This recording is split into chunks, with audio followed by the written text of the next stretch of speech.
And noise is a very definite sort of pollution, something which makes our environment very unpleasant to live in sometimes.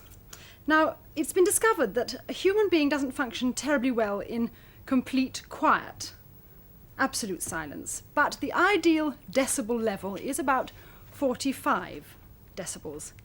And if anything happens to jump that up, like a pneumatic drill or a noisy jet plane, then things become tremendously uncomfortable. You've probably noticed if you're in a classroom working that if you've had roadworks outside for a couple of days, gradually people get edgy and their concentration starts to go. Well, behind me is a chart of decibels, and we've put our marker at the normal level of 45, which is a room with people chatting in it. But a little while ago, John Kett took our sound meter out into the country on a very quiet day. The birds were singing, and it was very peaceful, and it registered 40.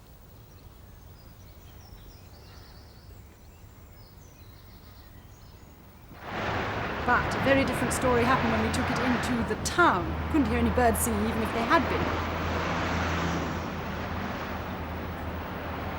The needle shot off the end, we had to change the scale, and we registered 78, which is well above the comfort level of 45.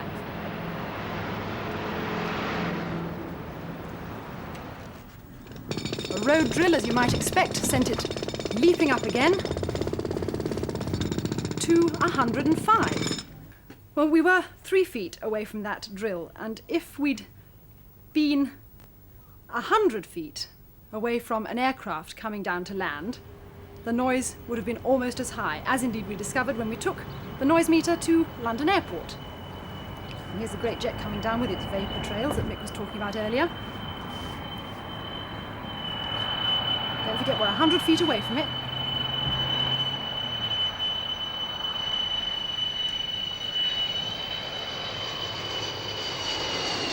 There's John with his meter, and it registered 98. See, nearly off the dial there again. So what can we do about all this noise? Well, we can disappear to the country now and again to relax for a bit, but that's no solution. The problem really can only be solved by governments and legislation. And in 1960, the Noise Abatement Act was passed by our government, and that entitles any householder, if he's bothered by excessive noise, to go to his local town hall and complain. And then it's up to the local council to do something about it if they do find that that noise really is excessive.